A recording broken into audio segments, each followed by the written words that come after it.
Good evening, all. Good evening, Good ma'am. evening, ma'am. Good evening. Good evening. We'll wait for 3-4 minutes more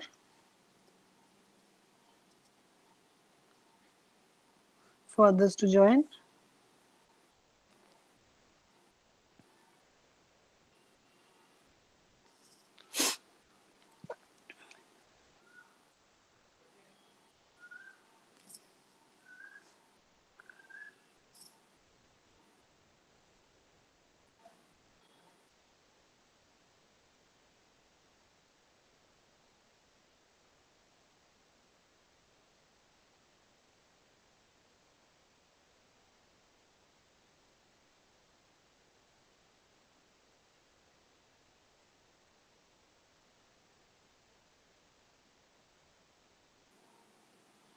Good evening.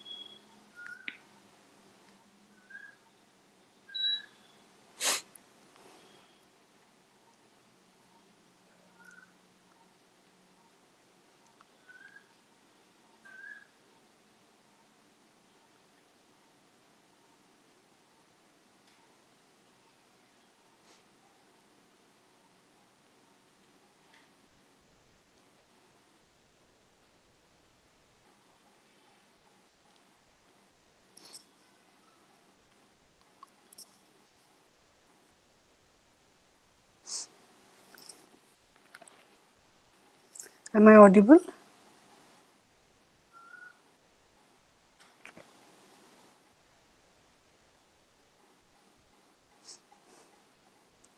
Yes, ma'am. Okay. Should we start? It's 5:03. So let's see how many people are joining in 2 minutes.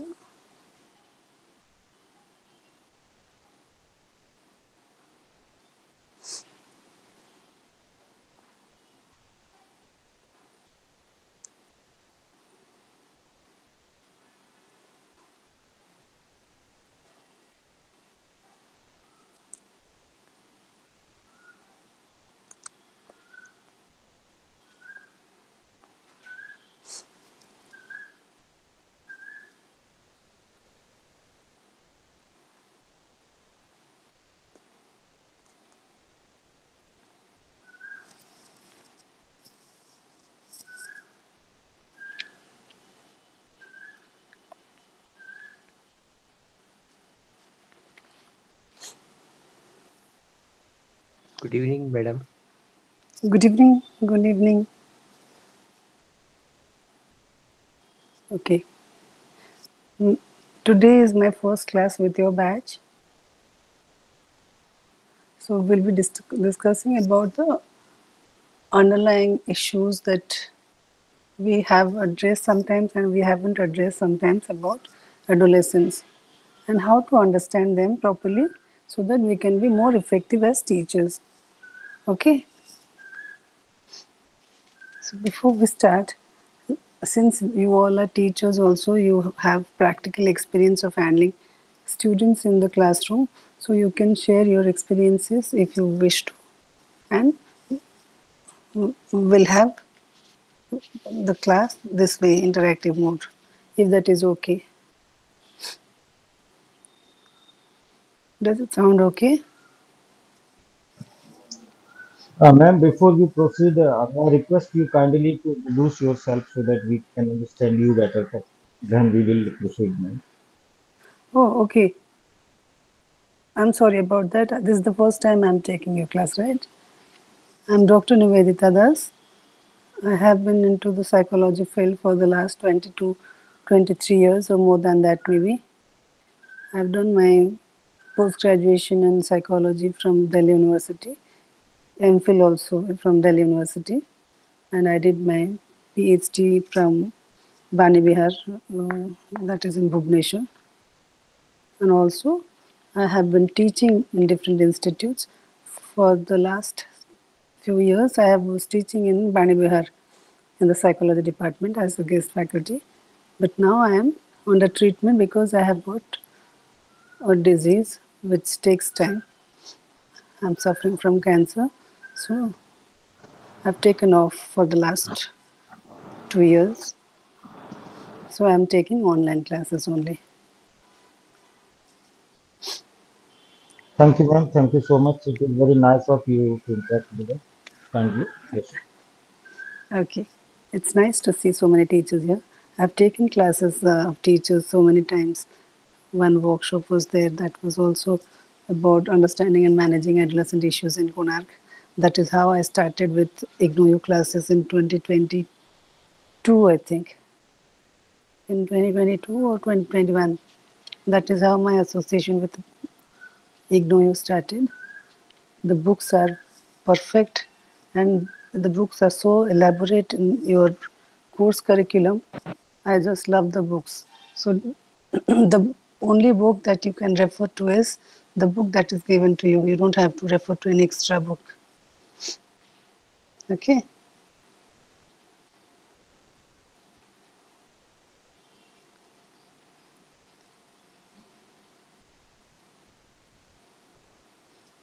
Is that enough? Any questions from your side? No, ma'am. Okay. Since this is the first day, would you like to introduce yourselves? How many students are there? Nearly 45, right? Or when you talk, you can introduce yourself and will that way will save time. Okay, ma'am. Okay. Okay. And also, I forgot to mention I am into social sector for the last 18 years. I have my organization which works for women empowerment. That's me. Okay. Okay. So when you talk about adolescence, what age group or uh, how many of you know that adolescence covers this age? From what age to what age?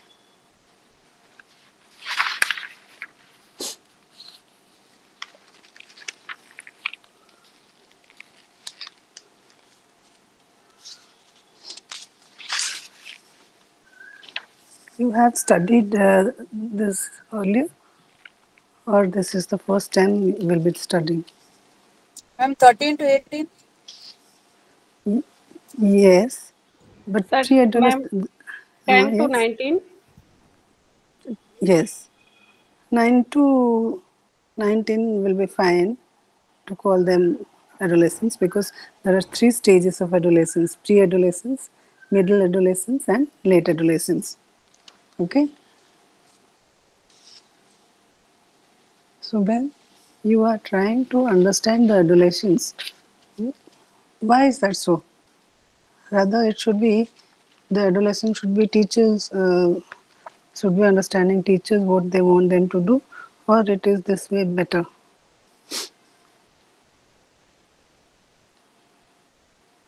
हमको क्या जरूरत है उनको समझने की? हम बस teacher है जो बोलेंगे उनको सुनना पड़ेगा. Does it come to your mind like that?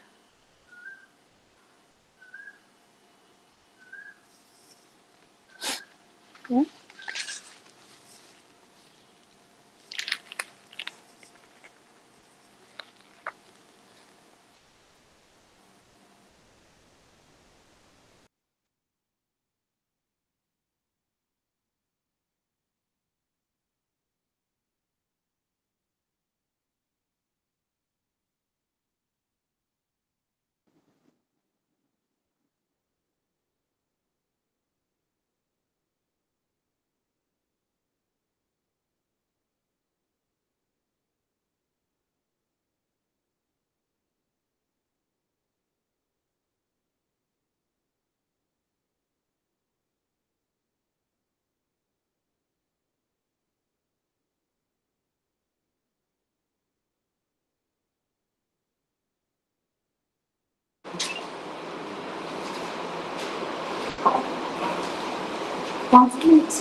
यार मैं अभी ज्वाइन कर रही हूँ.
It's not audible, ma'am. I hope madam is offline right now because she is not seen in the group. Oh, okay. I'm so sorry about that. Now is it fine?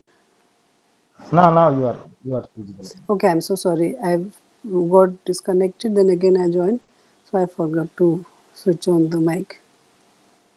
Now it is fine, right? So there are three stages of adolescence. The early adolescence is from 9 to 13, middle adolescence is from 14, 15, and late adolescence is 16 to 19. So what happens during this stage? This is a very crucial period, we all know. And you have been experiencing that as teachers handling them in your schools, right? So when you fail to understand them, first you all are parents also. Students you are handling, but as parents also you are handling your children, right? Some of you must be having teenage kids, uh, grown up kids, small kids for that matter also, isn't it?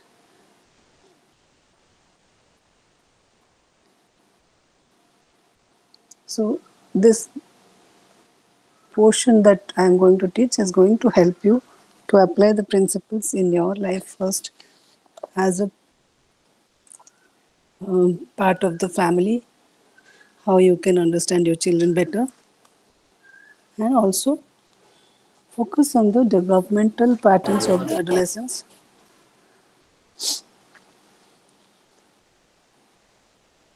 Focus on the developmental patterns of the adolescence on different perspectives. Okay. So when you talk about human development, what comes to your mind? The physical development,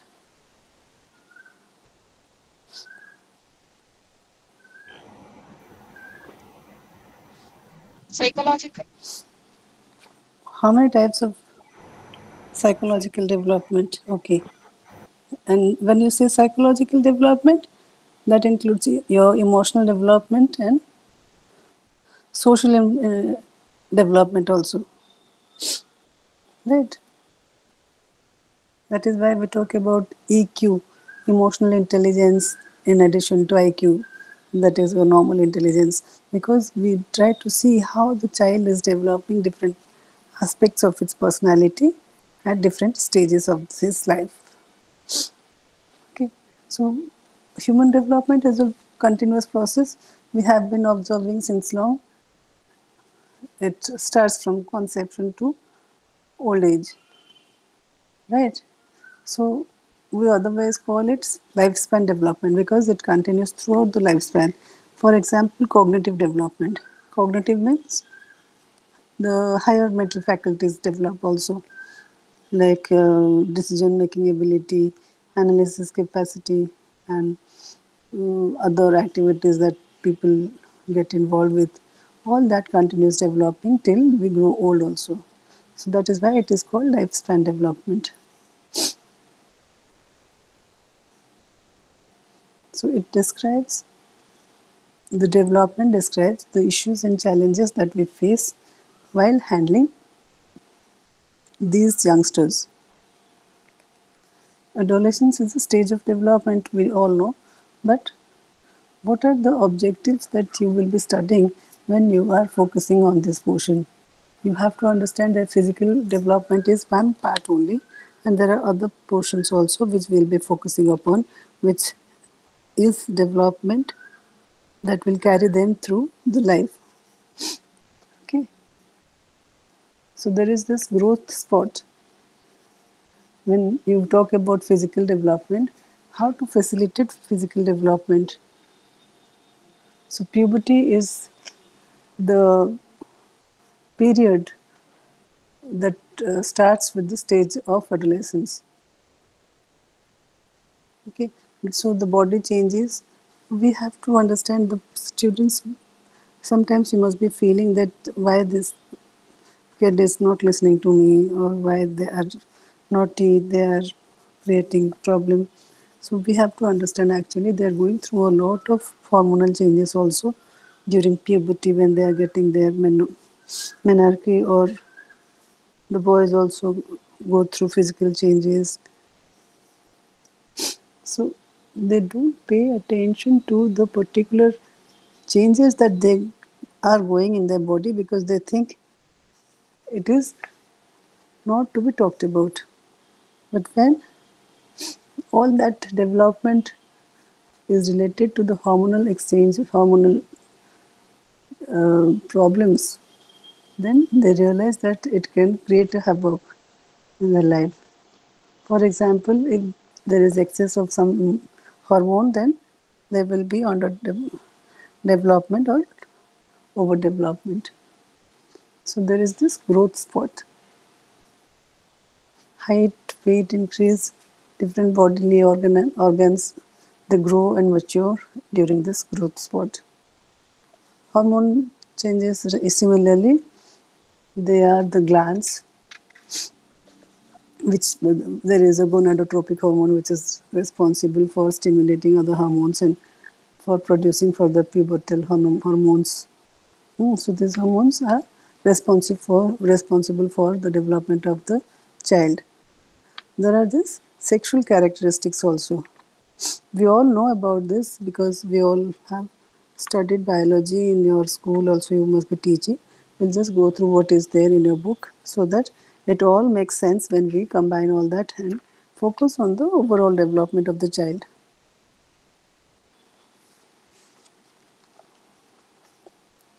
So there are sexual characteristics that they observe in the adolescent. Development of brain in adolescents also is very important because it develops till the age of 25 years. Okay. If you have any question, you can ask in between.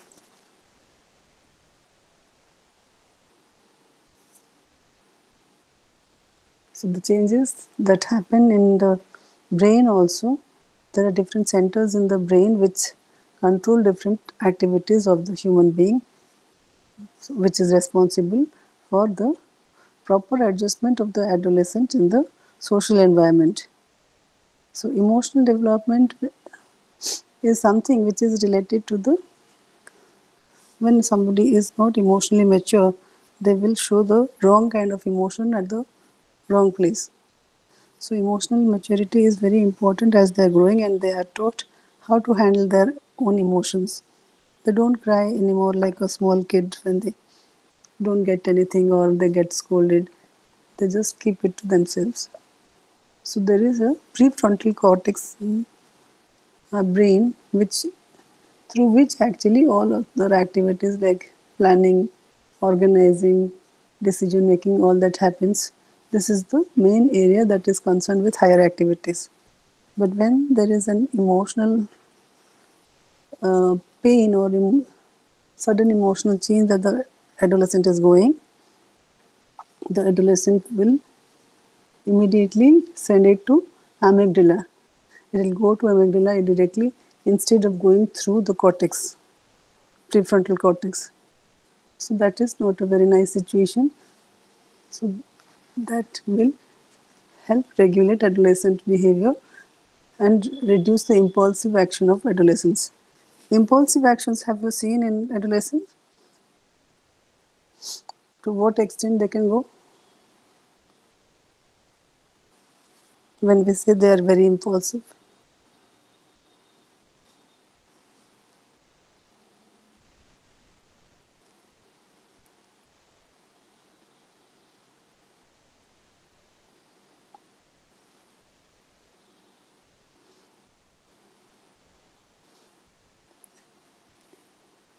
Any reflection on that?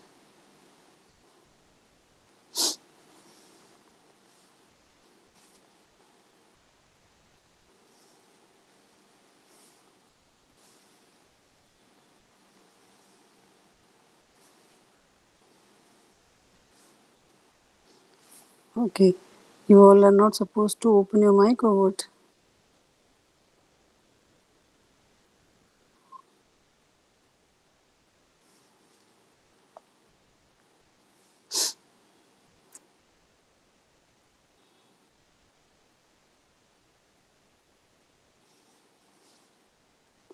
We are listening to you, ma'am. In case of Okay. need, then we will certainly open our mic and then we will listen. Okay. Okay. So for the proper physical Good evening, ma'am. development. Good evening. Whenever we require any query or any question, we will certainly ask you, ma'am. Yes, but Whenever we don't type require, we it. will certainly ask the questions. Okay. Because We there are all so many friends have joined students. you. Okay. Okay. I was Yes, ma'am. going a Please little continue. slow. Okay. Sure, ma'am. I was going a little slow because I could see one by one people are joining. So I thought I'll go a little slow. Okay. So for physical development, you have to eat well, sleep well, exercise well, and the importance of diet, sleep, and activity is always emphasized by all elders, by parents, by doctors. So we have to listen to their body's need. What kind of food will be good for them? Because these days they depend on fast food, which is not doing any good to them, which again leads to sleep problems, obesity, all that will be having a problem for the child who is going through wrong eating patterns. So for them to eat well, it is very challenging, right? At home it is easy, but your children are residential in the residential school, right? So they cannot demand food as per the requirement, and they are given a balanced diet, and they have to eat that food which is going to do good to their body. Since it is a period of rapid growth and development, not only physical but also cognitive development, nutrition and balanced food cannot be ignored. So what they are eating and what kind of food is balanced, we all know, because we have been out of habit these days. We all are trying to eat organic, we all are trying to eat balanced food. We have become conscious about what we are putting into our body. So all that you can share with your students. So in Indian tradition, Indian food is the most balanced food, we say. For example, idli comes with sambar, which is a balance of your protein, carbohydrate, everything is there. So similarly in Rajasthan, dal bati. So there are specific dishes for specific states, which is normally followed by the um, kitchen system to feed the children balanced food. So eating is only not important, how you eat is also very important. So when you are eating, you are gulping it at one go or you are chewing it properly and eating. You have to keep an eye on the children, how they are eating, and it has to be mindful eating. So what is this mindful eating? For example, some people have the habit of watching the phone and eating. So what they are putting into their mouth, they are not conscious. They will be eating and they will be watching videos, so that way they can eat more, or they will not eat the right food, they will leave it. Sometimes because they are not mindful while eating, the important nutrients are not absorbed. So many things can happen. So mindfulness refers to focusing on the present moment while you are eating without any judgment. That is mindfulness eating. Any questions? No, madam. Okay. So when mindfulness is being in the present moment, being there in the present moment, paying attention to what you're doing, and being involved with the present activity. That is mindfulness. So while eating also, it has to be done mindfully. So mindful eating has to be encouraged in the students. Okay.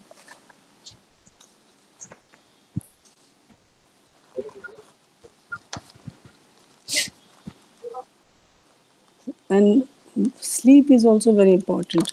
We cannot say that we have eaten well, so we'll be healthy. For that food to get into your system properly and be useful, you have to sleep properly so that your body gets time to repair, maintain, and rejuvenate different organs, internal organs, and functions of our body. Okay, like other machine or system needs to be maintained from time to time.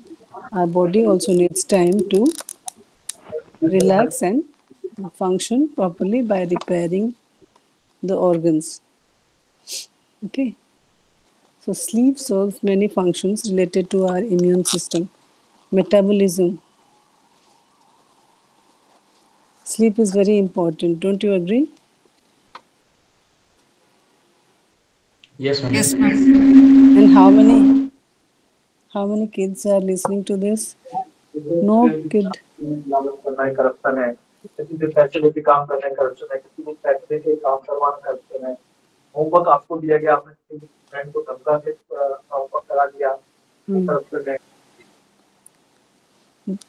Sleep also they are compromising often because they are members of all these social groups and they spend time when they retire to their beds. They keep playing with the phone and they compromise on the sleeping time, which is not a good sign. Okay. So sleep serves many functions related to our immune system, metabolism, respiratory, cardiovascular functions. All that is very important. So for memory also, you must have seen when you are taking rest, you remember more. When you are studying all the time, you cannot remember more for a longer period of time. Okay. So poor sleep may lead to physical health problems. So the ideal sleep recommendation for adolescents is 8 to 10 hours. How But more? in our system, we are not allowed to do so, ma'am. They are not allowed. They have to get ready As for the such, school. we cannot allow students to have phone or any electronic gadget. And the time schedule is such from 5 to 10. That after 10 also they used to indulge themselves in studies and other works. Okay. But there was this issue few teachers were sharing in the workshop that the parents are giving phones to the children. Is that true? They hide it in their almirahs. No, officially, ma'am.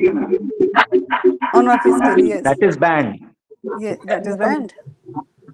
No one is Yes. keeping phone anywhere. Time is over already Because we were discussing in the Konak workshop, I got to know that even if it is banned, the parents are hiding it in the clothes of the child, or they are insisting that we need to be connected with our child. Sometimes they buy it with their money and they keep it somewhere where no one can see. This used to happen 3-4 years back when I Ma'am, was. actually, the children make every possible effort to keep the mobile phones along with them.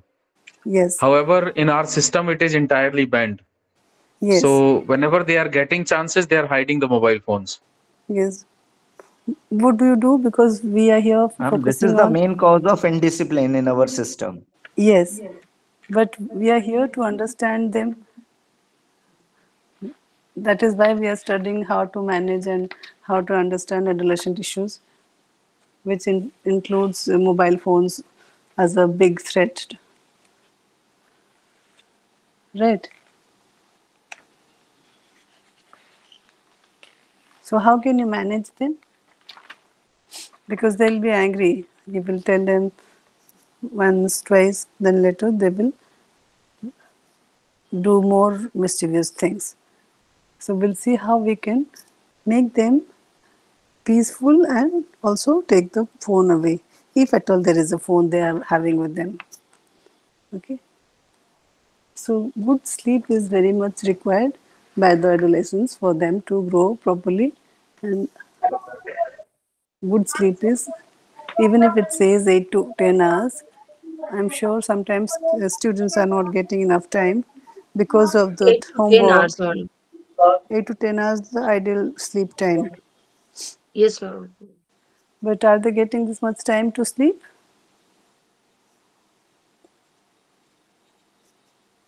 Class of voice, class 6, class 6, time खत्म भैया time खत्म हो गया सबके लिए Okay. So that was a question. It's getting a little muffled. Okay, we have to facilitate good night's sleep. Some students will complain that I'm not getting sleep, so I'm doing this. Why you are doing this mischief? So they would say, नींद नहीं आ रही. So they will be introducing their friends also to the same system that they are getting involved in. So advice for such children is, you have to force them to go to sleep and wake up at a regular time. Do some exercise in the morning sunlight to help you feel rejuvenated. Follow a sleep routine. Limit your screen time. And avoid eating late at night or drinking tea, coffee. They are not eating, I'm sure. They are small children. So bed is for sleep only. They cannot keep on lying on the bed. They should get involved in the activities that is specified for them in the school activities. And if they are getting up from sleep at midnight also, they should not go to the gadget to spend time. They should sleep again.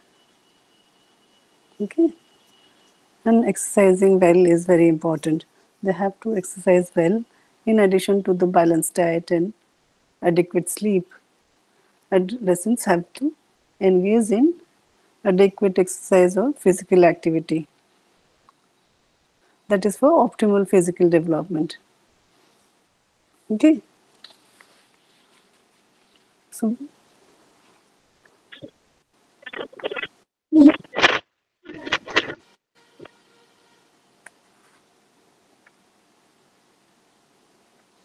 then they can be encouraged to develop a exercise habit.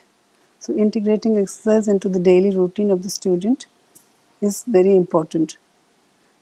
We can make it compulsory for the students to participate in sports. And normally there are sports activities for boys. Girls have a sports activity in the school similar or comparable to that of the boys.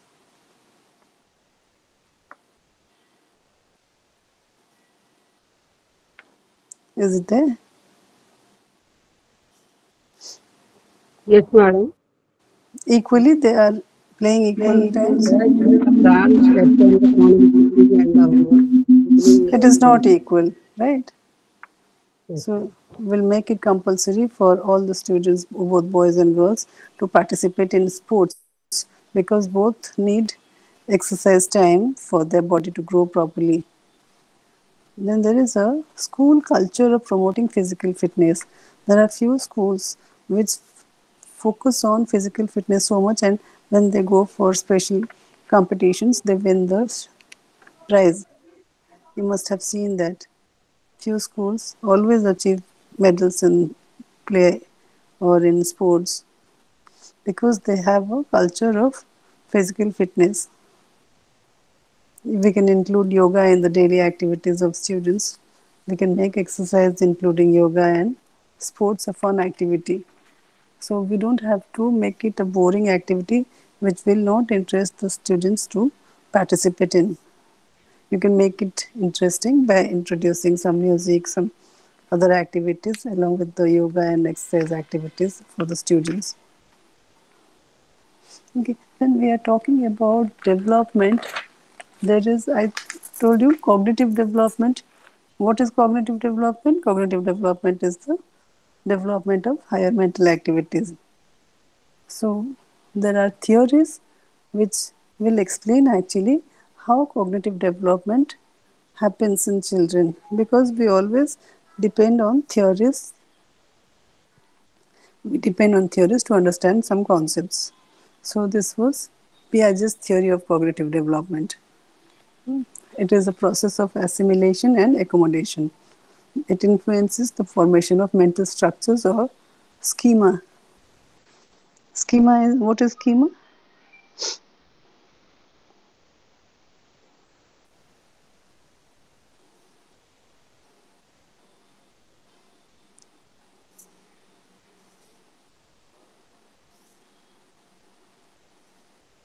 Okay, it assimilates all the information.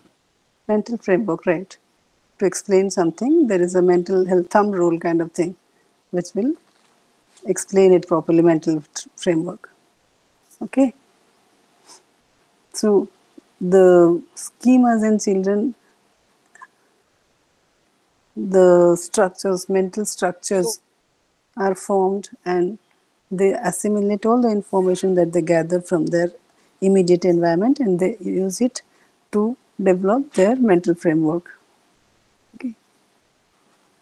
And Piaget has proposed 4 stages in the cognitive development.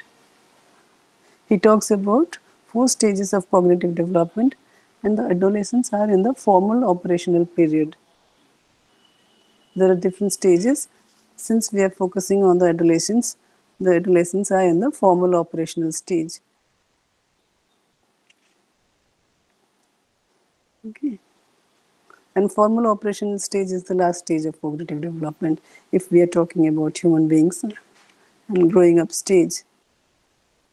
There is this egocentrism that makes adolescents very self-conscious, as they feel others are watching them and they are criticizing them, how they look to others.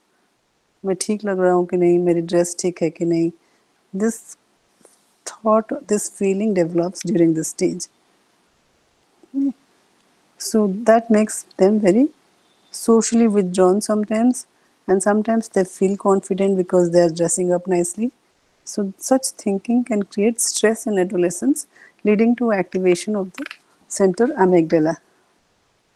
Amygdala is the center for emotion, which again will lead to impulsive behavior, which is not good. Okay. And there is this Vygotsky's theory of cognitive development. Vygotsky proposes. Is somebody trying to ask question? Yes, please.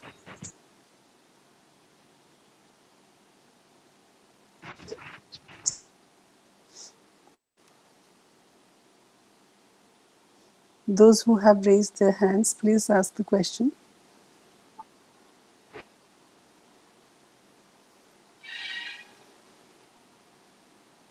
One by one, maybe.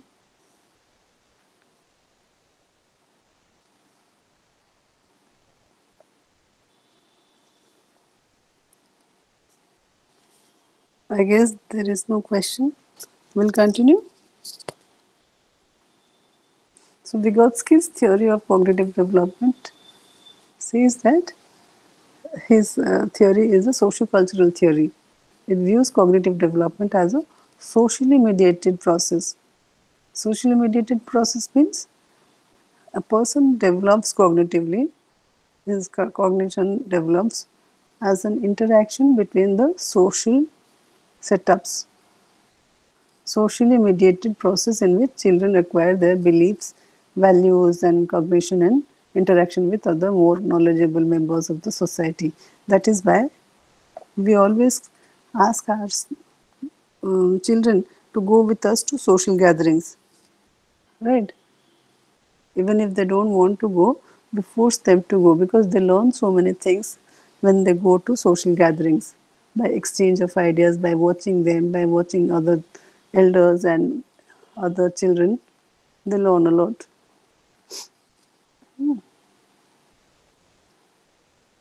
So Vygotsky has introduced two key concepts as zone of proximal development and scaffolding. Zone of proximal development is for creating, there is a developmental pattern, that zone of the ZPD he calls it. It refers to the potential area of development that the child can reach. Beyond that, we cannot force the child to achieve. Each one has a limitation of achieving something. Okay, so what the child can achieve with the help from others, we have to draw a line and not force them, so they will be depressed. This you must have seen parents also forcing their children to achieve more and more all the time. But we have to accept that each one has a zone of proximal development beyond which they cannot go. Okay, so learning and intelligence, for example, it is very important to provide them with a conducive and encouraging learning environment so that they develop thinking and emotional skills properly. Teachers, what is the role of teachers? They can employ strategies to use emotions as a help to learning rather than as a stumbling block. Learning happens through the use of concrete experiences. You experience firsthand, then you learn. If I ask you which teacher's teaching you liked, you would always say the teacher who gave you the freedom to think and praised you, not somebody who forced you to study. Isn't it? So they make an impact, those such teachers, they make an impact by understanding the child's behavior, the capacity, the lines that they can draw around them, and zone of proximal development is also important. So the environment has to be very conducive for teaching the children. Then there is this theory of intelligence. When we talk about intelligence theories, we are referring to these theories so that we can understand such developments, intelligence development or cognitive development in the children as per the theoretical or the research says how it has to be looked upon. So Gardner's multiple intelligence is a theory of intelligence. He talks about multiple intelligences. What is multiple intelligences? There is no one activity that will emphasize on the intelligence of a child. So we have to refer to the multiple areas of his personality or his existence. He talks about 9 types of intelligence and identifying each child's potential and accordingly nurture these intelligences in various fields. Okay. In addition to there is a, when you go back, you can see the book, there is this bodily kinesthetic and musical intelligence and visual spatial. For example, how to click a picture by capturing the whole scenario, or if you are trying to click a picture of the sunset, how to adjust the camera so that you are capturing everything. That is visual spatial. Or when you are trying to park your car or two-wheeler, you have to understand the space, how much is available for you and how you can utilize the space. That is also important to consider when we are talking about human intelligence. So there are 9 types of intelligence, and identifying each child's potential and accordingly nurture these intelligences in various fields is very important.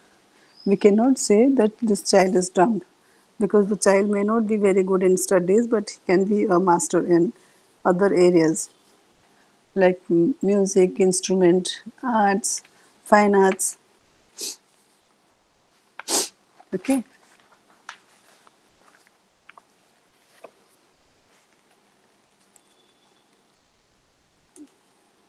Then there is this Sternberg's theory of intelligence also, which talks about 3 types of intelligence.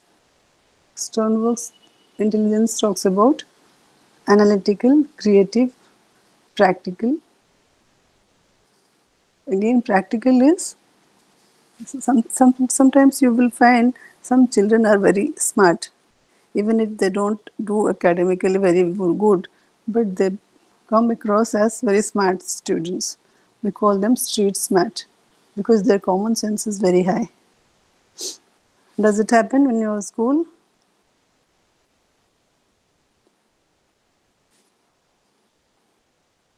Yes, ma'am. And there is Yes, this creative. yes, ma'am. Then there is this creative type. They use new ideas, they are innovative, imaginative, the imagination is very strong. They follow their imagination to achieve something. Then there is this analytical theory, analytical intelligence. Analytical intelligence will do critical thinking and problem solving. This is the typical Padaku type. Okay.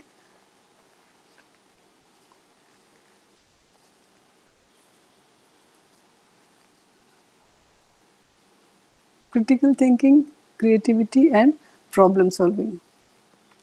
All that comes under thinking well. You have to critically think, you have to think creatively, and you have to solve the problem also. Thinking and problem solving are the 2 aspects of adolescent cognitive development. When you ask them questions, they come up with quick answers. Sometimes they surprise you with their answers also. Right? They are not always dumb. There are bright students also who can think quickly and they are very creative in their nature and they solve problems very easily. So promoting thinking and problem solving is important so that the children can reach the maximum potential. So for that we have to relate the classroom learning to real life examples. When we are giving examples also for explaining things, we have to depend on more realistic life examples for explaining a concept. We have to have brainstorming sessions where each child can come up with various alternatives to a problem. We can assign topics for discussion in small groups that you must be doing for group discussion and presentation before the entire class. Encourage questioning and participation from each child. You have to encourage them to question.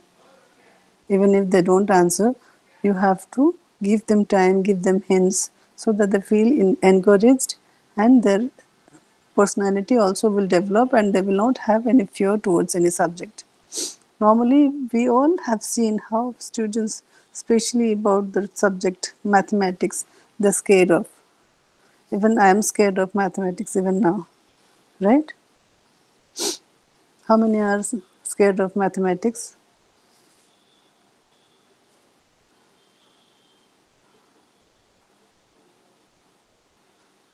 Okay. You all teachers are teaching in the school, so you must be comfortable with the subject. But sometimes we all have very bad experiences with a particular teacher where we have been humiliated. When people are humiliating you in a group, you don't feel nice. So you lose interest in the subject that you are studying. So that should not happen. Okay. So this is the stage where the youngsters are actually wanting to try out new things, explore and venture into the unknown. So it is a curious stage. this stage is full of curiosity. So they will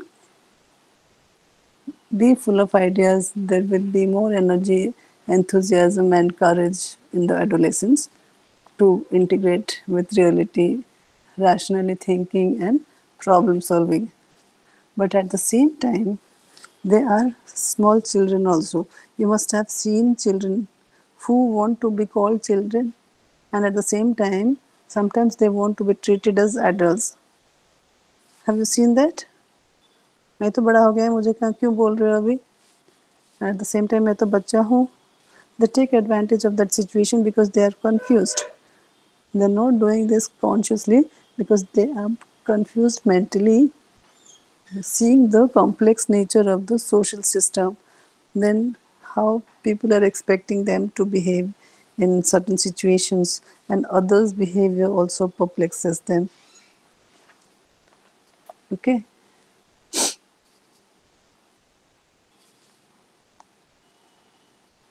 So again, we can assign topics for discussion in small groups, followed by presentation before the entire class. Encourage questioning and participation. We should encourage the students to participate. If there is any activity, we identify the ones who are very good in such activities. We ask them to participate. We encourage questioning also. And organize weekly debate sessions on various issues of concern to students. That is also very important for the promotion of thinking and problem solving in children. Helping students to analyze, reason, and engage in evidence based thinking. Evidence based thinking means there are other examples also where by following or such a particular routine or path, other children have become successful. So you can help students to analyze, reason, and engage in evidence based thinking. Facilitate out of box thinking for students is also very important to promote thinking and problem solving in them. Thinking out of the box is very important for them. They will not be the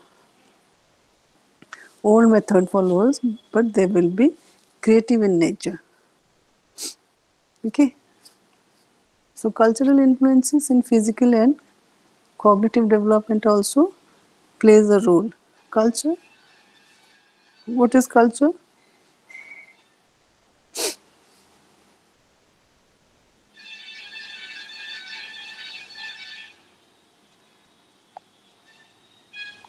The culture is actually a combination of our everything, eating habits, starting from eating habits to the way we behave, the cultural activities that we perform, the way we respect our elders. It's a very rich culture that we have to follow for training the students to follow a rich culture which influences their physical and cognitive development.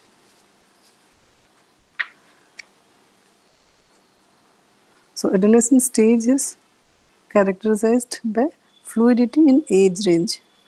It's not a fixed age they will follow, but there will be fluidity in the age range. The World Health Organization describes adolescents as between 10 to 19 years, but the Government of India describes 15 to 20 years of age as the youth.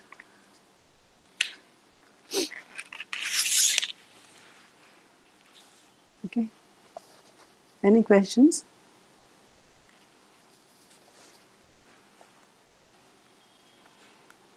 So we'll focus now what are the developmental problems in adolescence. The most common problems relating to their physical growth and development is related to the body image.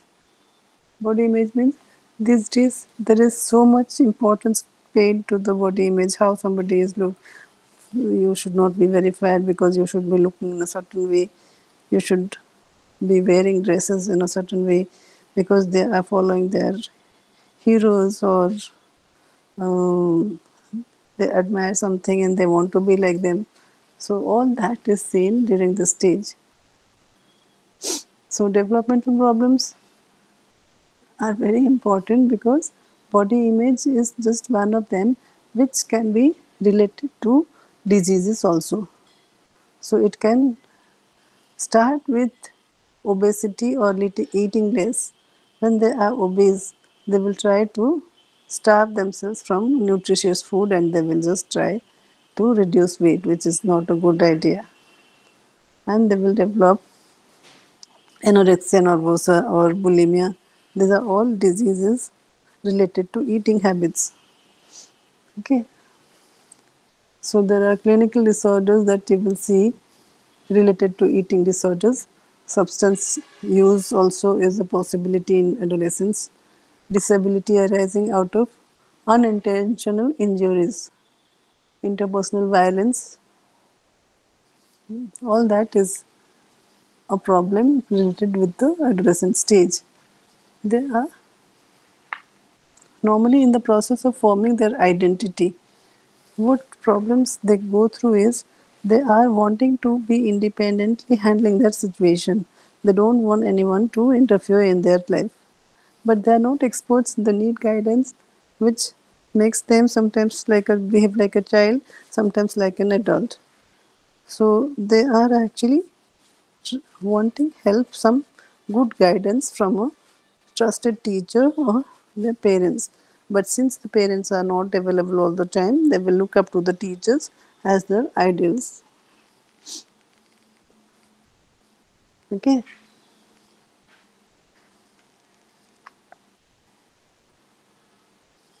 Then there is this transmission of disease, antisocial activities they have to be warned about. This may lead to others complications if they are not told about the transmission of diseases, like some are sexually transmitted and there are related issues with these diseases, and this is a time for experimenting. So they might get into all unnatural ways of doing things. So the right kind of information should always come from the teacher before they go to any wrong site or wrong book or depend on wrong people to clarify their doubts. It should always be an open communication between the teachers and the child. And in a review study, it was observed that Indian adolescents, the prevalence of physical fights, worry, loneliness, depression, sexually transmitted diseases, oral health problems, tobacco, alcohol use are seen mostly among adolescents. All this affect the development in cognitive domain also. Okay. So that also you have to do. And how can you find out whether you are teaching the right child the right things? Sometimes the same teaching will not be perceived by all the children in the same way. Okay. So you can do a SWOT analysis. What is SWOT analysis, you know? Yes, ma'am. Okay. So you emphasize on the strengths, weaknesses, opportunities and threats that they face. Then discuss them separately with the child. So these residential schools are like a second home for the students who are studying there. So they have you teachers as their excuse me. Your teachers are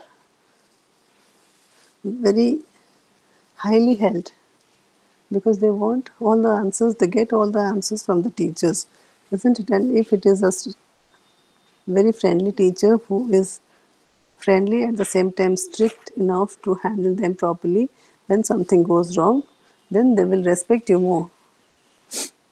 Okay. So role of residential schools in facilitating physical and cognitive development among students is we can take some steps. So health education programs can be taken up for creating awareness on health related aspects.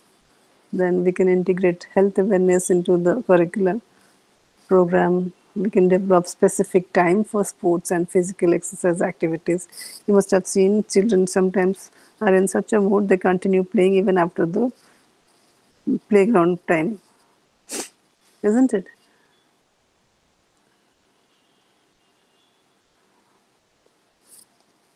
Or children are very too sincere to follow your instructions. That also is a problem because they are always in constant fear, it seems.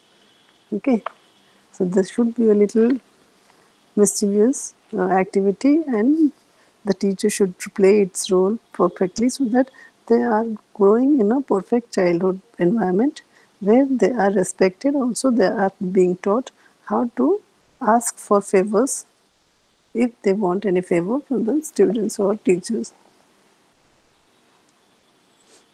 And in these cases, every child has to be treated as a unique child. Each child or each student has potentials within him or her. So it is our duty and responsibility also to recognize these talents. We encourage them to express and realization of these talents. But how much time do you get to do that?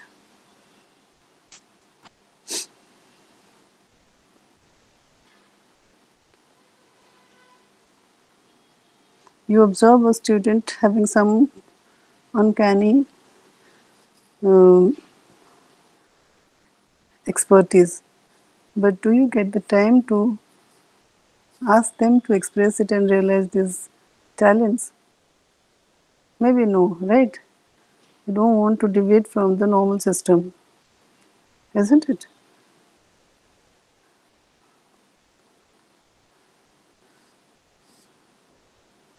So if we take a child as a winner in the race of life, then fulfilling the potential within the child is very important.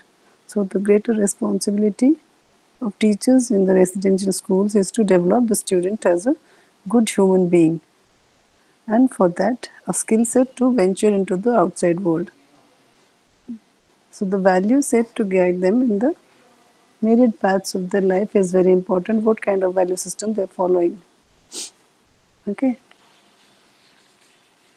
Any questions?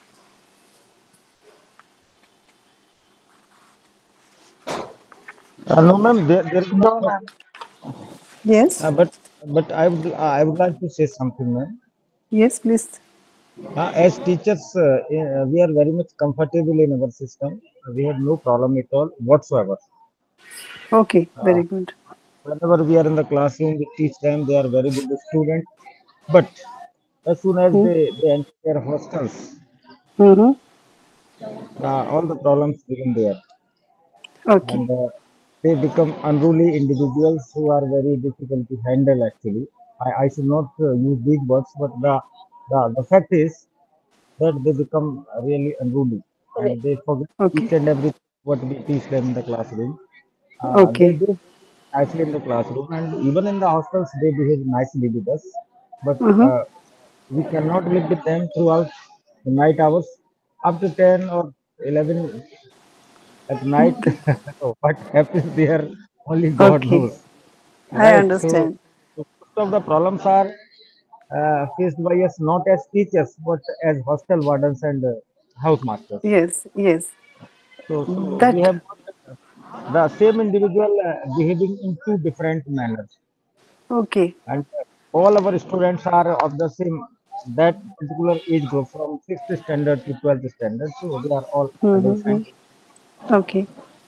so sometimes the situation becomes so grim actually to Mm-hmm. handle. Okay.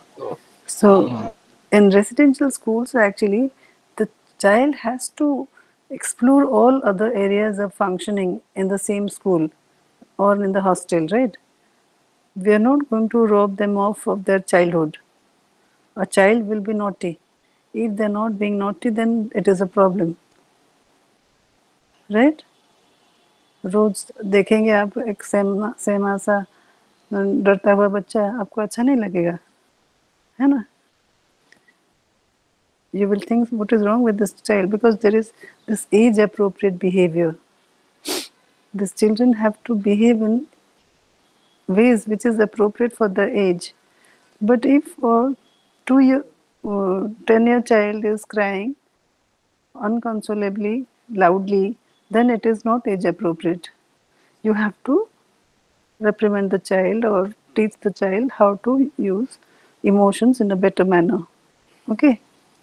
But if everything is goody goody and they don't do anything wrong, or for that matter, you think the children are not doing any mischief, then there is a problem.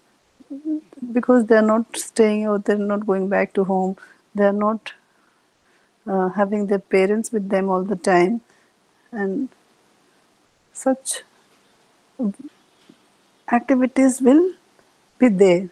That is why we are including this in understanding them. What happens is actually we as grown up adults, we are not the same.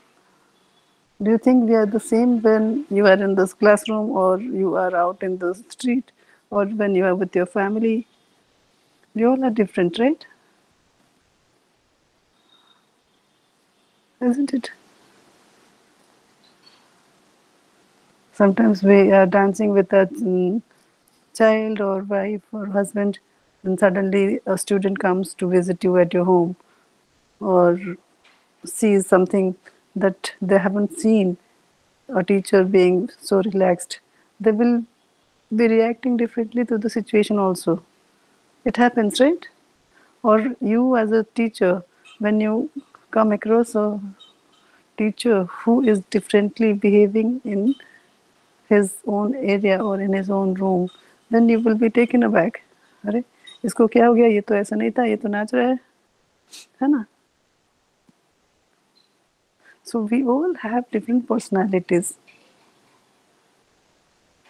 We call it sub-personalities. So that will always be there. So we are going to teach them to how to bring a balance between all these sub-personalities in such a manner that there is this balance that or the coherence that they can maintain to become or to grow as responsible adults. Make sense?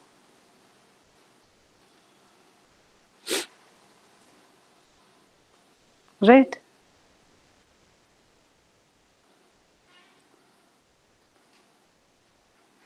Yes, ma'am. We also do that. So let the children have the freedom of doing all this. But not exceeding their points. I mean, the limits. But they can be a little naughty, they can be a little different. Okay?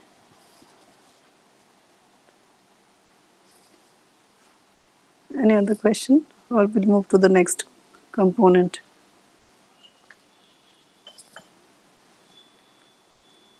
Okay. So supporting psychosocial development. How to support psychosocial development? What is this psychosocial development?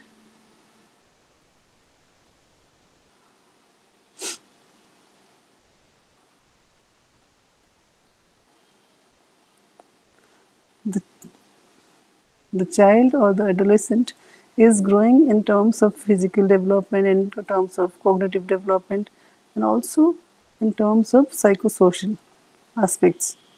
The stage of cognitive development, psychosocial development, biological, all that keeps changing as they are exposed to different ideas, different situations. Their idea about many things will change as per their experiences in the real world. They will see something different in the real world and they will try to assimilate the information that they're seeing and try to understand what is happening here. We are told something different and something different is happening here. Okay? For example, the teacher will be a smoker, but the teacher in the class talks about not smoking as smoking is bad for health. So the child will be actually confused. So what is exactly they are trying to teach us? They are saying smoking is bad, but they are themselves smoking. This can also happen, right? You must have your how kind of moment in your life. How ऐसे कैसे कर लिया? हमको तो बोल रहा था कि ठीक नहीं है, right? Yes, ma'am. So that element of surprise will always be there in the children, through which they learn actually more easily. They will learn that everything that they see or do is not fixed. They can change according to the situation's demand.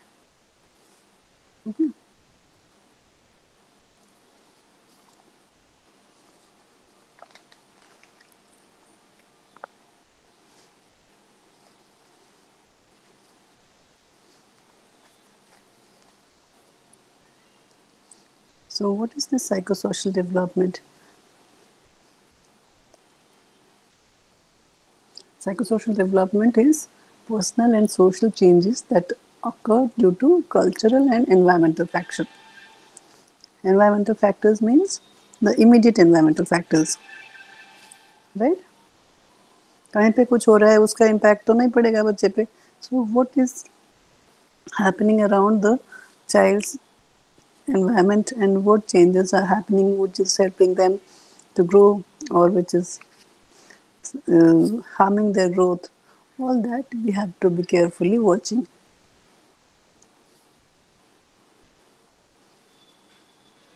So during adolescence, attaining a realistic sense of identity is very important. How they interact with the parents, teachers, peers, and other people is important. This is a very stressful adjustment period. You must have seen your kids also when you go for social gatherings. शादी में जा रहे हैं, कहीं जा रहे हैं, तो they will ask you, कौन होगा उसमें शादी में? मेरी उम्र का कोई नहीं, मैं नहीं जाऊंगा. ऐसे होता है, देखा है?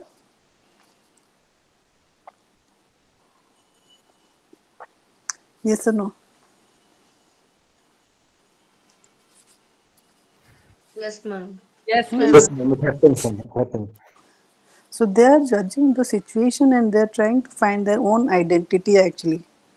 They don't want to be lost in a place where they have no idea about the surrounding and the rules of playing the game. Okay, that is why it is very important for them to understand the difference that psychosocial development is something which they have to keep adjusting and keep learning to learn more and continue with their lives. Okay. So the adolescent's changing self is the changing self is always focused on how to develop their own identity. मैं कौन हूँ? ये तो सबके मन में आता है. Even as grown-ups also sometimes this question disturbs you. Who are you? What is your purpose in life? So they also keep thinking about their own identity. Whether I am this or that, or I am this student who is loved by the teachers, who plays a lot in the playground. So there are many identities they have and they want to actually understand themselves. They're still in the process of understanding themselves. Okay.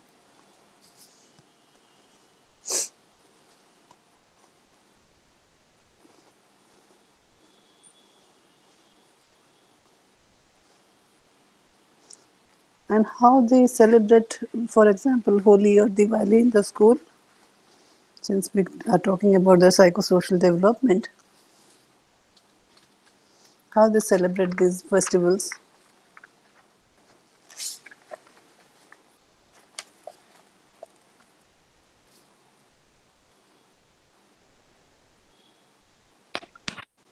Ma'am, we celebrate Holi at school.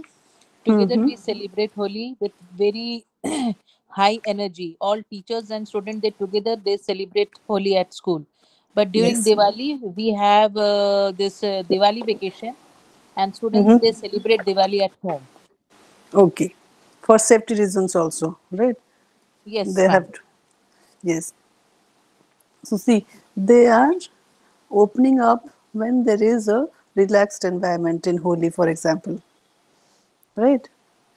A student will not be talking in the class, but when Holi comes, he might be happily playing Holi with the teachers or with the elders. This happens also, right? So they Yes. feel, sometimes they feel very restricted in their movements. They don't actually know what they should be doing to be called as perfect child, because ultimately it is in the head that they should always be accepted as a perfect child. That is expected of them to be that way. So when the adolescent develops formal operational thinking, the self that they have formed about themselves, or the self concept, is perceived, but they keep changing the self concept. I am strong or I am handsome. That will not be the same identity that they will carry for 2 3 years. That keeps changing. If you ask your children sometimes if they can describe them in one word, you'll see that keeps changing. I used to play games with the students in the classroom like this. Describe yourself in one word. Somebody will say, I'm sincere, I'm honest, I'm smart. And some people don't know what to say because that was the first time they were asked such a question. Okay. So when they are not aware about who they are and cannot define their core characteristic in one word, you see how important for them it is to have faith in their own talent or in their own self, isn't it?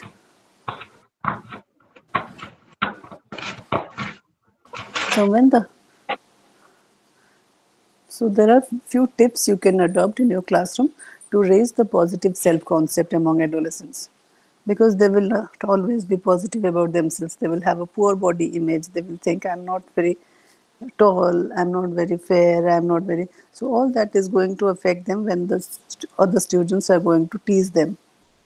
Friends tease karte hain. So that should not be a drawback which will pull them down. Okay. So we have to appreciate the accomplishment of adolescents in specific domains. They will not be experts in all the domains. So we have to identify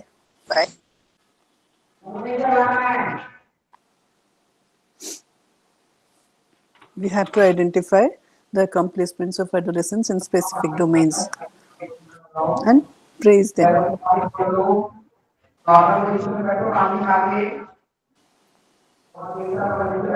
They should be praised in the front of the whole class, but they have to be reprimanded alone. When nobody is watching them, you can tell them nicely what went wrong with their behavior and how they can improve on that. And you can provide support and guidance when it is difficult for them to handle their own life. Then comparison has to be stopped. You cannot compare the children with each other. That will develop animosity among them. Okay.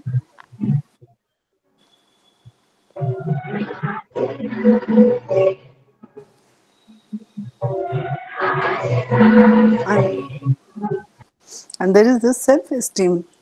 Self-esteem is an individual's subjective evaluation of his worth. When you say my self-esteem has gone down, what do you mean actually? You are evaluating yourself subjectively and your worth accordingly. You are feeling happy or sad about it. So adolescents have also varying degrees of or different levels of self-esteem that is influenced by the experiences which they receive from home or in the school, from teachers, from friends, from peers. So that will actually help them to build a very strong self-esteem. So how to improve the self-esteem in adolescence? We can help the students identify the strengths and challenges and take balanced view of self, teach assertiveness skills. Assertiveness skills is you have to repeat it to yourself that I am good, I can do this, I don't need any uh, support for standing for my own rights, standing up for themselves confidently is very important. If somebody is being rude to them, they should learn how to fight it out so they can build their self worth or self importance, encourage positive talk, balance freedom with guidance, do things in a creative way. These are the tips you can follow to improve self esteem among adolescents. Okay. So there are 8 stages of psychosocial development when we are talking about psychosocial development, how they learn. So there are 8 stages that Erikson has given. Erik Erikson's theory talks about these 8 stages of development. First is 1 year, trust versus mistrust. For example, you must have seen बच्चों को उछाल उछाल के खेलते हैं parents और बड़े जो देखा है ना.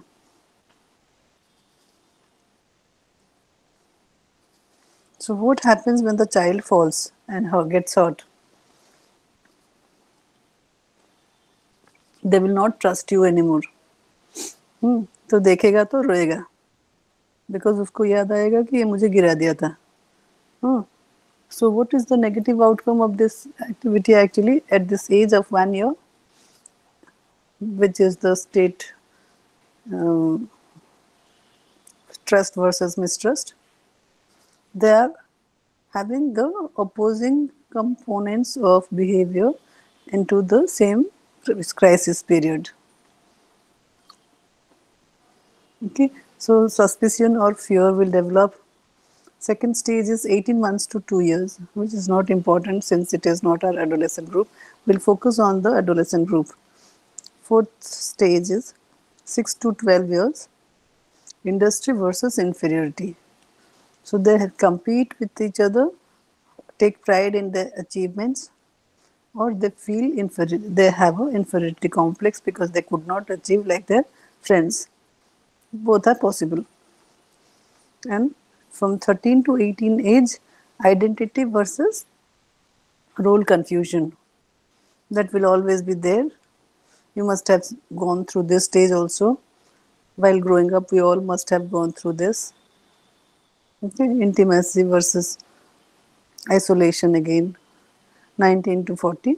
So that is the end of adolescence as such.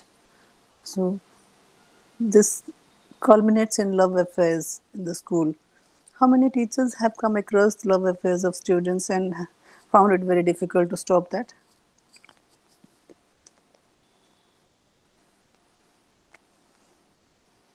It is very common among students, ma'am, in all schools. One or Yes. two cases are Yes. So, what is your take on that?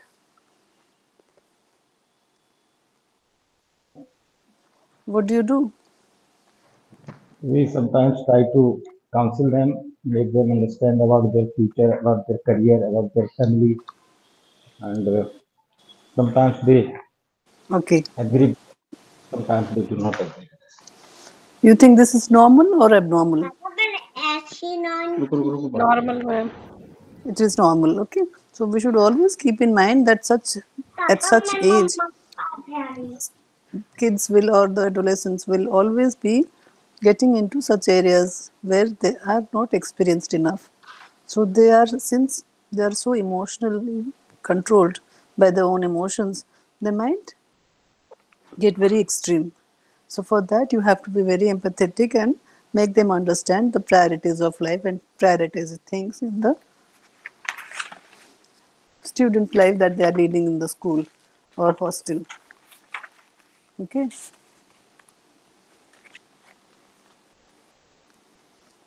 So what are the identity issues among adolescents? The identity issues is seeking status symbols. For example, they want to have a different hairstyle. They want to wear different clothes as per the style or whoever they are following as their heroes. High risk behaviors taking. They start drinking. Drinking, smoking doesn't happen in your school. Oh, it happens. No, no, drinking and smoking is not actually Yes, allowed. It is not practically happening inside the and school campus. it is difficult to procure also for them, right? Yeah, yeah. Because they are in a closed environment. But think of the day scholars who have access to everything with money they can buy. They'll buy a cigarette and just to experience how it feels, they'll smoke. Okay, it happens. So high risk behaviors also are shown to be seen in the adolescent group, and they are rebellious in nature due to this identity crisis. Sometimes what happens is there is increased abstract thinking. They want more autonomy. Their biological maturity will show the rebellious nature. They want to be away from the parents. Sometimes they don't want to talk to the parents if they are very strict with them. And they look for conformity from their peer group. It happens, right? And they will do the same kind of naughty things to be included in a group. So you might think, अरे अभी तो ठीक था, इसको क्या हो गया, संग दोस्त खराब हो गया, है ना?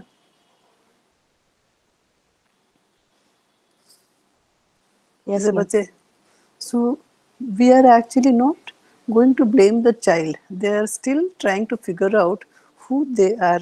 So they are trying to fit in into the different systems of the social groups and see where they fit in with their moral values intact, and which is not going against their own development. Sometimes they become irresponsible and do some mistakes, but it is easy to get them back to the right path through love and affection. Okay. And sometimes hero worship is seen among the adolescents. They identify with some famous heroes in the field of sports, cinema, and they dress up likely in the same way. Have you seen that? And sometimes it becomes the cause of indiscipline also, because they start keeping beard like Virat Kohli, or they start getting hairstyle like West Indian cricketers, and Yes. when we make them try to understand, they become nervous and sometimes create indiscipline among students and in the class, in the hostels also, because Hmm. they keep that They type feel of behavior. Yeah. when they worship their heroes like this way, they feel very confident actually because they are stepping into their heroes' shoes, which they think is the ultimate thing for them to happen. So, to feel good about their own existence or their self concept, they do this hero worship by copying or by trying to imitate their heroes, whether they are from the sports area or cinema or somebody who is influential in the local area. Messi जैसे ball, और धोनी जैसे, ये सब they copy. Sometimes it helps them to connect with the figure who they admire so that they can follow them and their achievements. And sometimes it is not good if they are just blindly following them. Okay.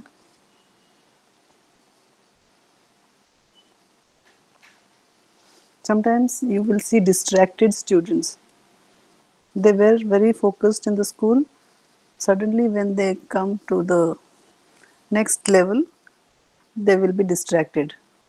Has it happened?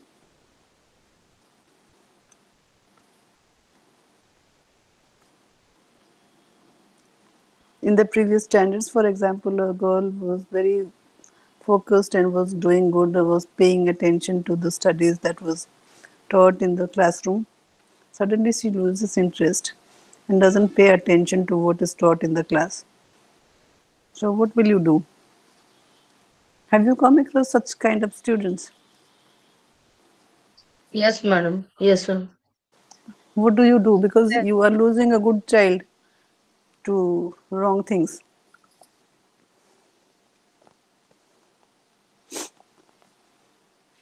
Yes, madam. isn't it? So what steps you can take?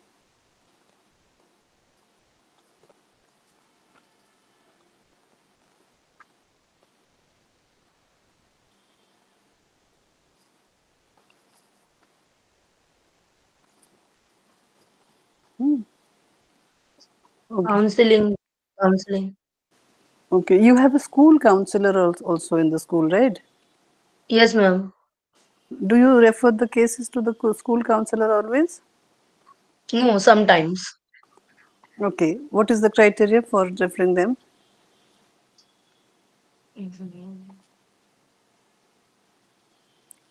Do you follow some criteria to see the counselor, or each child that is different?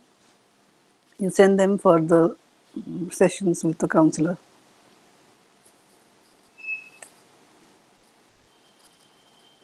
Yes, madam. It is very important to know the difference, which is a normal case that you can handle, or sometimes you need the intervention by a professional like counselor or therapist. Okay. So, for example, like this case, who was focused all in her class, suddenly loses interest and gets distracted. खिड़की के बाहर देखती रहेगी, participate नहीं करेगी, class में question पूछो तो पहले आंसर दे देती है, अभी नहीं दे रही है। वैसे बहुत सारे काम कर सकती है वो। तो what happens to her? Your natural reaction will be first get angry, right? If we are being honest, right?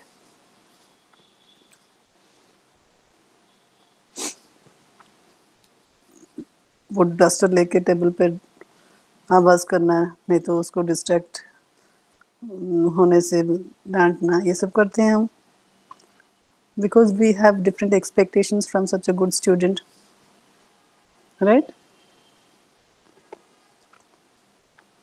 Yes, madam. So what you can do is, since we are here trying to understand their behavior, they will not be the same anymore. That is the first criteria to understand, that they will keep changing. वो पहले तो अच्छी थी, अभी क्यों ऐसे हो रही है? No point in saying that, because they are, as adolescents, going through hormonal changes, different relationship issues, relationship with parents, with teachers, with their boyfriends or girlfriends. All that is happening at one go, and at the same time they are supposed to study, and they're supposed to behave in ways that they used to behave earlier, but their self concept has come a long way, right? So they are still confused. What is my way of functioning in this area? What can I do to get that attention from the boy or from the girl? So all these things are going in their mind. Okay. So you cannot complain to the parents all of a sudden, right? Because it is happening where the behavior is happening is very important. If some behavior is happening in the classroom which you think you can control, there is no point in right away going to the parents and complain about it, because the child will develop mistrust. Okay. So you can talk to them nicely and ask them what is going on. They will confess, or you can give hints. I saw you looking at the boy or at the girl. What happened? You fought? Did you fight? Or do you want to talk to them properly? And what is the advantage? What is the disadvantage? So that they will, you are going to be a friend to them at the same time and a guide also. So they will trust you more, they will open up more, and you can give them the right direction. Okay.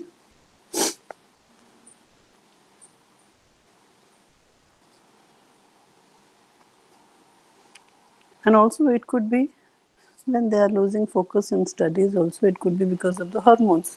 Hormones play a bit, for example, forget about the children. In among adults also, hormones play a different role, and they play havoc in their body. For example, women going through menopause. Is there anyone who is going through menopause?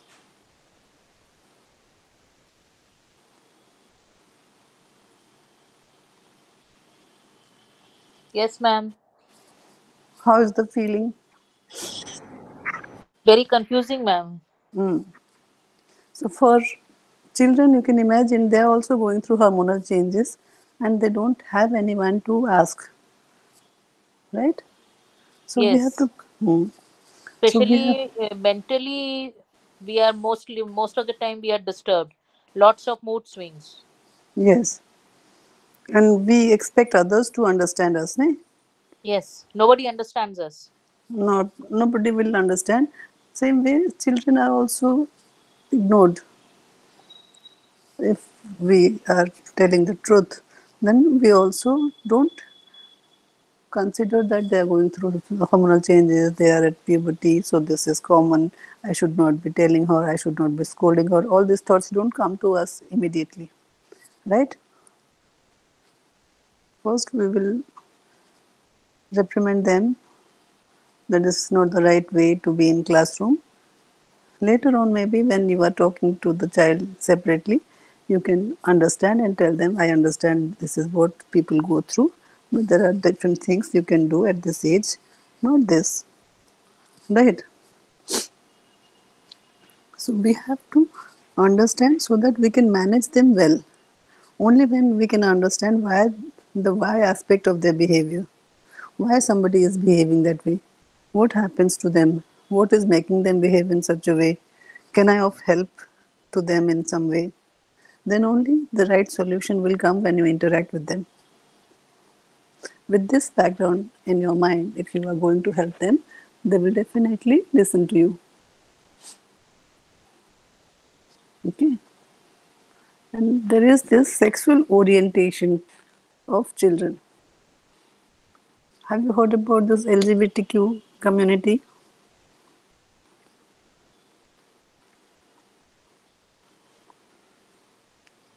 LGBTQ. Hmm.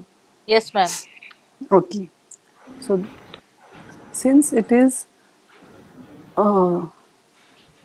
it is sometimes psychological also.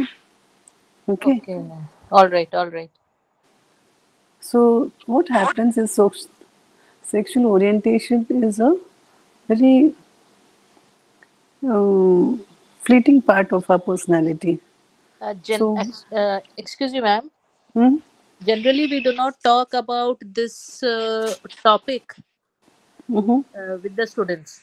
We only talk about their general changes and this all about all this. But hmm. mentally also they can think about themselves as that they have becoming like that or something. We have never spoken to them on this issue. Okay, they don't open up also. Since we have not asked them, so they have not uh, spoken to us about that matter. Okay, but it is there, right? All right. Few percentage of population will always feel um, other way. I mean, even if they are assigned a sex, they will feel differently, and that is okay. I mean, as the law keeps changing, we have to keep changing our views about that also, right? That means physically they are all right, but mentally they are thinking that they are different from others. Yes, physically also we don't know. Yeah. Physically they can be different from others, and that could be posing many questions to them which they are not sure of to go to who and ask. So that is a very difficult part for them. So sexual orientation is something, it is the sex role actually the society is giving or assigning to a male or to a female child. But there are other things. You must have seen boys behaving like girls. हाथ ऐसे उल्टा करके बात करते हैं, very effeminate ways of behaving or talking. Have you seen that? Yes. So if they are teased, it crumbles their ego and they will be very sad. And there is this new um, new trend you can say, that they fight with the parents also. I have so many clients coming to me with this issue, and one client actually was so open about it, and she was saying that I cannot stay alive in my 20s because my parents will kill me if they get to know that I have a girlfriend. So sometimes they're very open about it. Okay. All So right. it could be the beginning of something which confuses them, like queers, LGBTQ queers, when they are not very sure, they're curious about exploring their own identity, or they can be belonging to the same gender or both gender or more than one gender. So self identity, when we talk about self identity, we are preparing them for early adulthood activities and childhood. They have to live childhood safely and talk about different issues being an adult, adolescence. It's very difficult for them when something is holding them back and they cannot open about it. So their full development of personality will not happen. Okay. So sexuality education is very important. Children don't need it because normally there are many myths surrounding sexuality education. As Madam said that we don't talk about it, we ourselves feel a little hesitant, isn't it?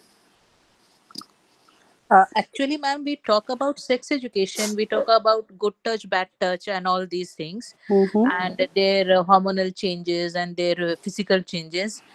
All this we talk about, and their what to say, attraction towards opposite sex, and all this. That is But normal heterosexual yes, activities that that is we are the talking about. normal. Yes, we talk about Yes, all these normal topics, but we have yes. not gone so deep about LGBTQ.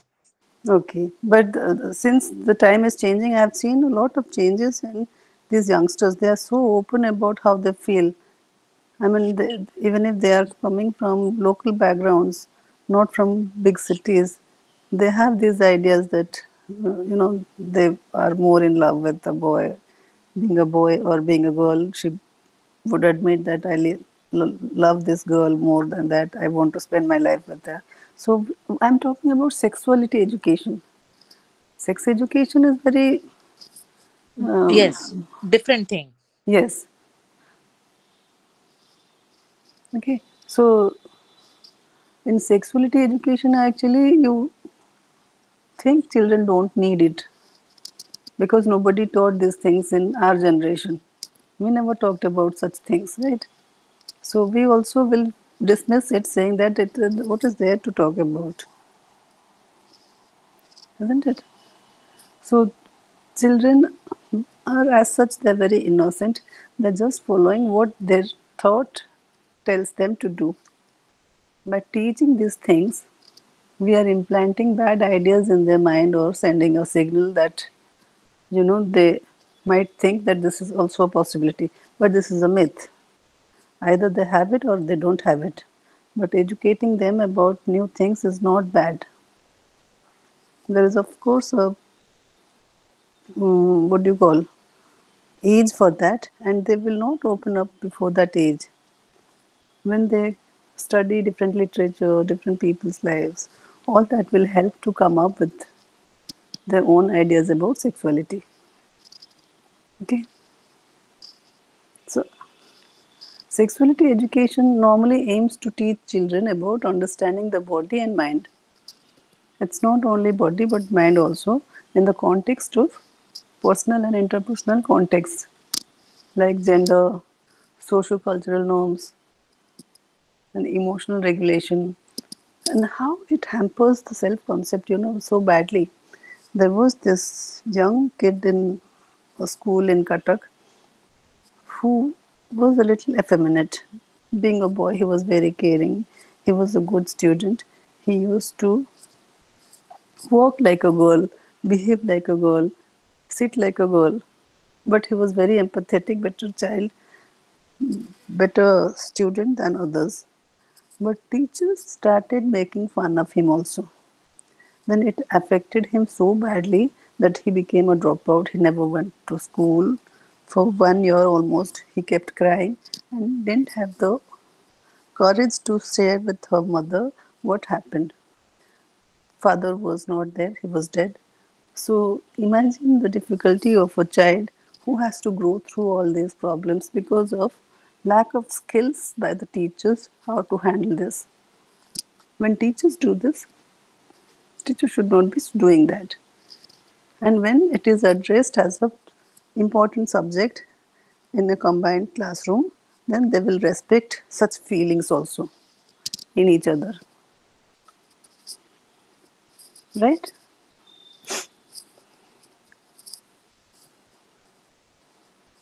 If it doesn't appear as a problem to you all, then you can ignore it. But you should not allow them, like there is a Pride month that will come. You know what is this Pride month?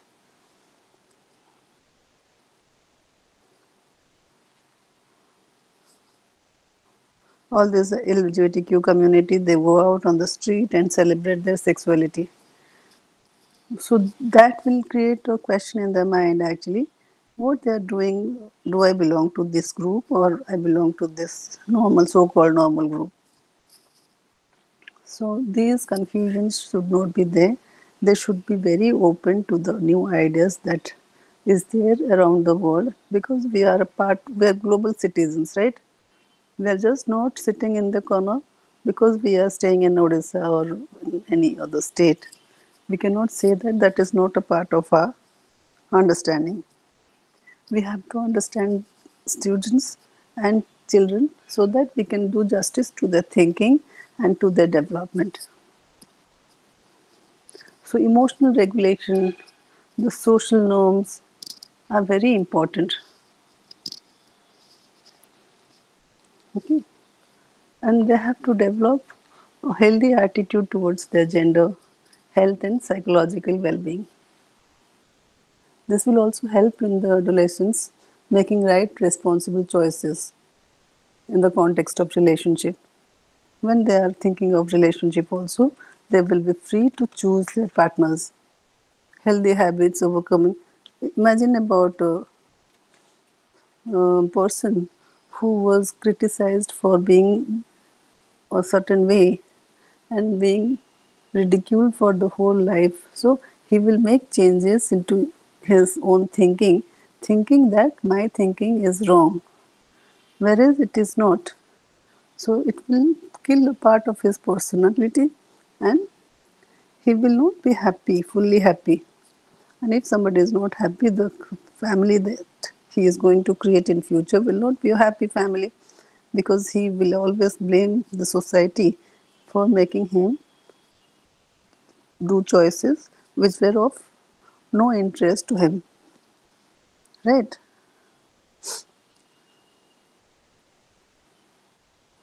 Bodily changes, then the mass media and all that increases their curiosity. It could be triggered by the literature that they are getting their hands on.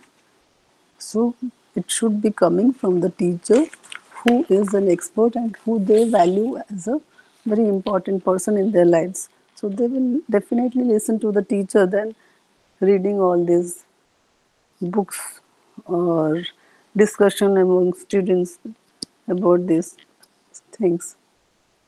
Okay, so they should be feeling free enough to talk to the teachers so that you can guide them. Parents are normally very hesitant to talk about all these sexual things to the children. So you have a major role to play. Why I am focusing on the sexual identity generation, um, the younger generation's ability to focus on different things in different ways, because we are dealing with a very important group, that is adolescents, because they hold the future and our behavior towards them will decide what kind of adults they will turn out to be. Okay.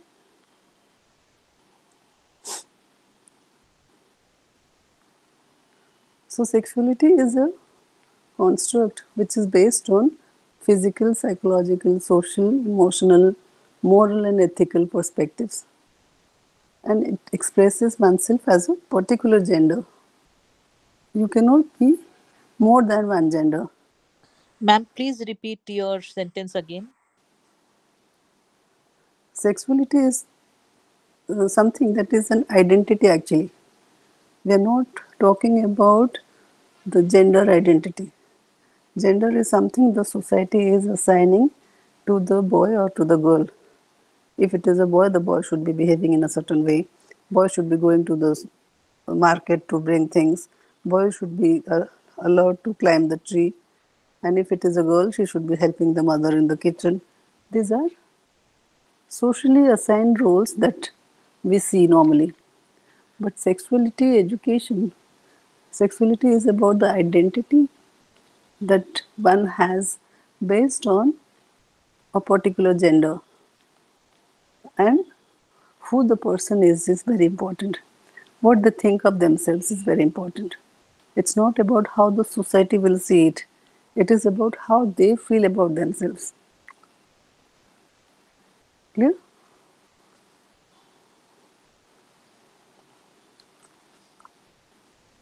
Okay.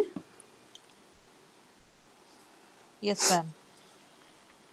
So for that, we have to be very open-minded while coordinating with our students, because at one point of time they will go ahead of us and know many more things which we don't know. So we learn from each other. It's not that we are in the position of a teacher, so we'll know everything. There will come a point where they will teach you, actually, they will enlighten you about many concepts or many things which you never heard of. For example, for your technological things or for your mobile phones or laptops, don't you depend on your children? Or you say, I know more than you, don't touch my gadget.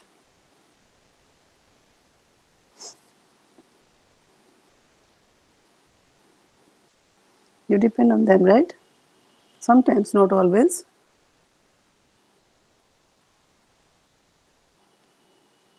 You don't do? I do that. We all do, ma'am. Our Okay. children are far, we can say, sharper than us. Yes.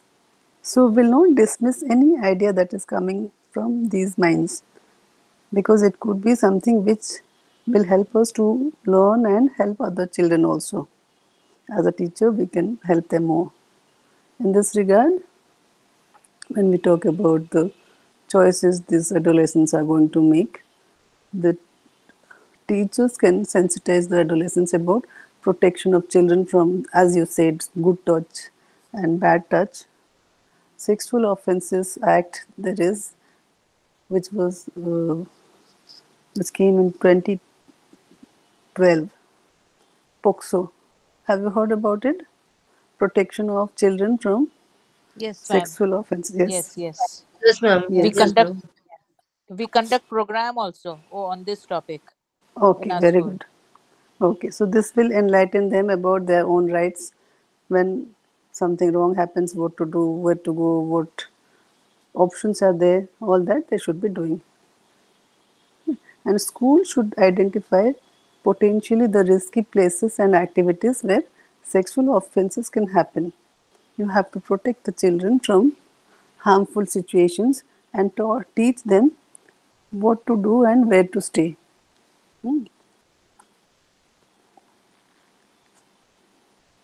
That is all. Any questions? I would be happy to handle. It's going to be 7. Is that okay? If we stop and discuss for 4 minutes, if any question or anything that comes to your mind.